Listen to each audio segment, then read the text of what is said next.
قائم مقام صدر صادق سنجرانی کا سویڈن میں قرآن پاک کی بے حرمتی کا واقعے پر عالمی پارلیمانی رہنماؤں سے رابطے کا فیصلہ۔ صادق سنجرانی کہتے ہیں کہ سویڈن میں قرآن پاک کی بے حرمتی کے واقعے کی جتنی مذمت کی جائے اتنی کم ہے۔ واقعے سے تمام عالمی اسلام کے جذبات کو ٹھیس پہنچی۔ اظہار رائے کی آزادی کی آڑ میں دوسروں کے جذبات مجروح کرنے کی اجازت نہیں دی جا سکتی۔ اسپیکر قومی اسمبلی راجہ پرویز اشرف کہتے ہیں کہ قرآن پاک کی بے حرمتی سے اربوں مسلمانوں کے جذبات مجروح ہوئے۔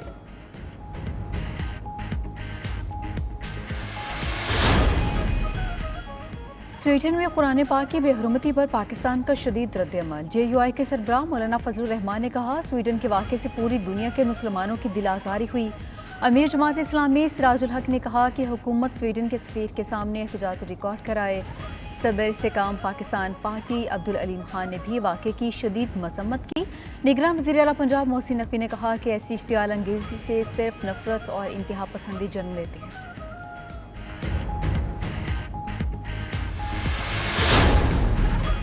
پاکستانی حجاج کرام کی وطن واپسی آج سے شروع ہوگی۔ مذہبی امور کے مطابق جدہ ایئرپورٹ سے پہلی 3 حج پروازوں کے ذریعے 693 حجاج کرام وطن واپس پہنچیں گے۔ پہلی حج پروازیں جدہ سے کراچی، فیصل آباد اور اسلام آباد پہنچیں گی۔ پوسٹ حج فلائٹ آپریشن 20 جولائی تک جاری رہے گا۔ حجاج کرام کی مکہ مکرمہ سے مدینہ منورہ روانگی کا آغاز 5 جولائی سے ہوگا۔ 38,000 حجاج کرام مدینہ منورہ سے وطن واپس آئیں گے۔ مدینہ منورہ سے آخری حج پرواز 2 اگست کو وطن واپس پہنچے گی۔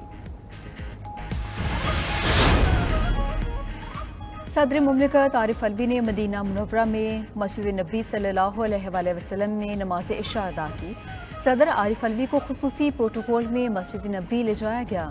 صدر مملکت نے نماز عشاء ادا کرنے کے بعد ملک و قوم کے لیے دعا بھی کی۔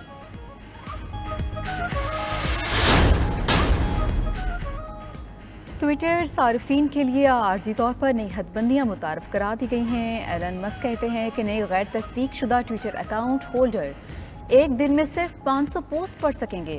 غیر تصدیق شدہ ٹویٹر اکاؤنٹ ہولڈر 1000 جبکہ تصدیق شدہ ٹویٹر اکاؤنٹ ہولڈر ایک دن میں 10,000 تک پوسٹ پڑھ سکتے ہیں۔ گزشتہ روز دنیا بھر کے لاکھوں ٹویٹر صارفین کو ڈیٹا تک رسائی میں مشکلات کا سامنا۔ وزیر خارجہ بلاول بھٹو جاپان کے 4 روزہ دورے پر ٹوکیو پہنچ گئے ہیں۔ ترجمان دفتر خارجہ کے مطابق بلاول بھٹو زرداری جاپانی حکومت کی دعوت پر دورہ کر رہے ہیں۔ جاپانی وزارت خارجہ کے حکام، پاکستانی سفیر اور پاکستانی کمیونٹی نے استقبال کیا۔ وزیر خارجہ بلاول بھٹو اپنے جاپانی ہم منصب سے وفود کی سطح پر بات چیت کریں گے۔ جاپانی وزیر اعظم اور مشیر قومی سلامتی سے بھی ملاقات کریں گے۔ جاپان میں پاکستانی افرادی قوت کی درآمد کے لیے بھی تبادلہ خیال کیا جائے گا۔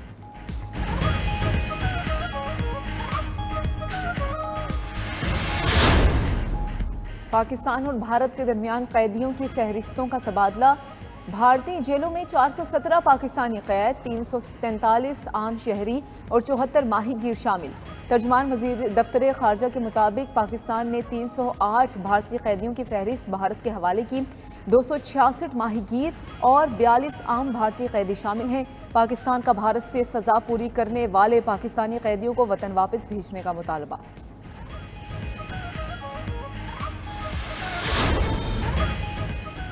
سپر ٹیکس کے لیے انکم سلیب 30,000 سے بڑھا کر 50 کروڑ روپے کر دی گئی۔ فائنانس ایکٹ 2023 پر عمل درآمد شروع۔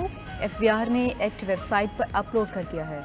زائد آمدن پر اضافی سپر ٹیکس نئی شرح سے نافذ۔ سالانہ 50 کروڑ روپے سے زائد آمدن پر 10% سپر ٹیکس نافذ۔ Airlines, automobile, cement, chemical, cigarette, تمباکو سیکٹر شامل۔ فرٹیلائزر، لوہا، steel, L N G terminal, oil marketing, oil refinery شامل ہیں۔ پیٹرولیم، گیس، ادویہ سازی، شوگر، ٹیکسٹائل پر بھی 10% سپر ٹیکس نافذ۔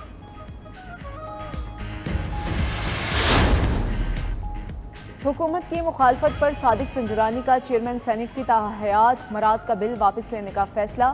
متعلقہ سینیٹرز کو بل واپس لینے کی ہدایت جاری کر دی۔ صادق سنجرانی نجی بل کو فائنانس بل کے ساتھ منظور کرانا چاہتے تھے۔ وزراء نے قومی اسمبلی میں اس بل کی مخالفت کا اعلان کر دیا، جس پر صادق سنجرانی پیچھے ہٹ گئے۔ بل کے تحت صادق سنجرانی کو ریٹائر ہونے پر بھی 12 رکنی سٹاف اور سیکیورٹی ملنا تھی۔ گاڑیاں اور دیگر پرتعیش سفری مراد بھی لینا چاہتے تھے۔